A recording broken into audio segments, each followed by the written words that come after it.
est-ce que ça vous arrive d'avoir l'impression d'en avoir vraiment trop à faire, trop dans la tête, d'avoir l'esprit complètement plein, d'être dans le jus comme ça, pas de bon sens? Mon nom est Annabelle Boyer, je suis experte en comportement humain. Il y a des tâches comme ça qu'on a tendance, évidemment, à reporter parce qu'on les aime pas beaucoup. Puis il y a des périodes de vie aussi, il y a des périodes durant l'année durant lesquelles on est beaucoup plus occupé parce que la charge de travail souvent augmente, parce qu'on a des activités avec les enfants, on a des sorties à prévoir. Donc, il y a des périodes, en effet, dans l'année où on est plus occupé. Mais ces périodes-là, dans l'année où on est plus occupé, souvent, c'est dans ces périodes-là aussi où on va reporter certaines tâches qui nous plaisent moins. Que ce soit de préparer nos impôts, que ce soit de préparer un rapport de taxes, que ce soit de faire certaines rénovations, que ce soit de faire certaines tâches ménagères. Il y a des choses comme ça on va reporter dans le temps en se disant « j'ai pas le temps de toute façon ».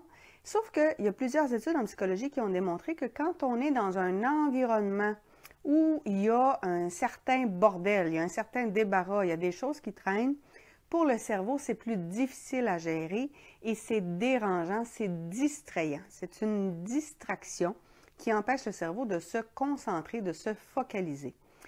Et il y a aussi le principe de ce que l'on appelle la charge mentale, c'est-à-dire qu'il y a des tâches que l'on n'accomplit pas, mais qu'on garde en tête, on sait qu'il faut les faire, on les planifie dans notre inconscient quand même, et on réfléchit à « il va falloir que je fasse telle tâche, j'ai pas le temps de la faire telle journée, il va falloir que j'aille demander de l'aide à un tel ». Et on est donc pris avec une certaine charge mentale, et cette charge mentale-là, elle draine de l'énergie. Si un conseil que je peux vous donner, c'est débarrassez-vous le plus rapidement possible des tâches que vous n'aimez pas faire. Le jour où j'ai eu un comptable pour s'occuper de mes impôts, vous n'avez pas idée de la charge que ça m'a enlevé. J'étais tout à fait capable de faire mes impôts.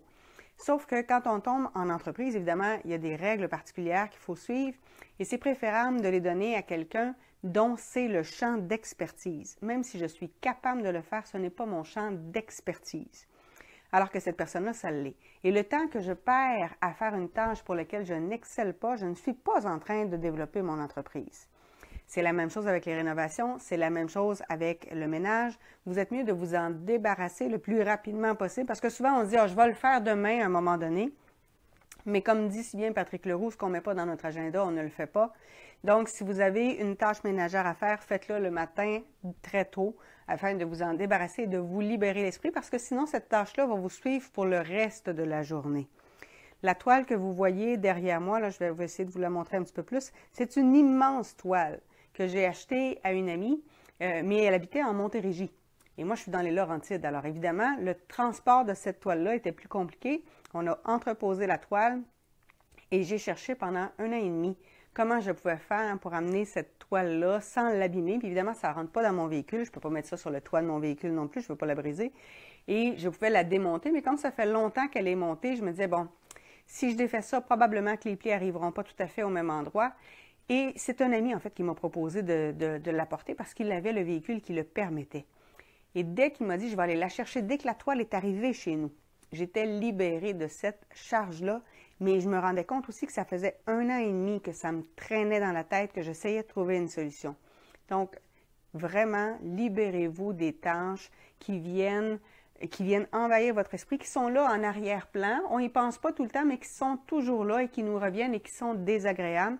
Parce que si vous avez une accumulation de trucs comme ça que vous devez faire pour lesquels vous ne vous êtes pas mis en action encore, qui ne sont pas réglés, et que ces trucs-là s'accumulent inévitablement quand arrivent des périodes où vous êtes plus fatigué, où c'est plus rushant, où il y a plus de trucs difficiles à gérer, ça fait donc une accumulation de petites frustrations, puis ça ne prend pas grand-chose après. Là. Quand on a 2, 3, 4 tâches qui restent en arrière-plan dans notre tête, qui ne sont pas réglées, quand arrive un problème à gérer, on a déjà un taux de patience qui est un peu plus bas parce qu'on n'est pas fier de nous, parce qu'on n'a pas réglé certaines choses.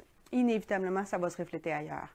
Libérez votre esprit, libérez-vous des tâches que vous n'aimez pas faire le plus rapidement possible. Ça libère votre esprit à ce moment-là, ça vous permet de passer à autre chose et ça permet d'utiliser votre esprit dans toute la créativité dont vous êtes capable.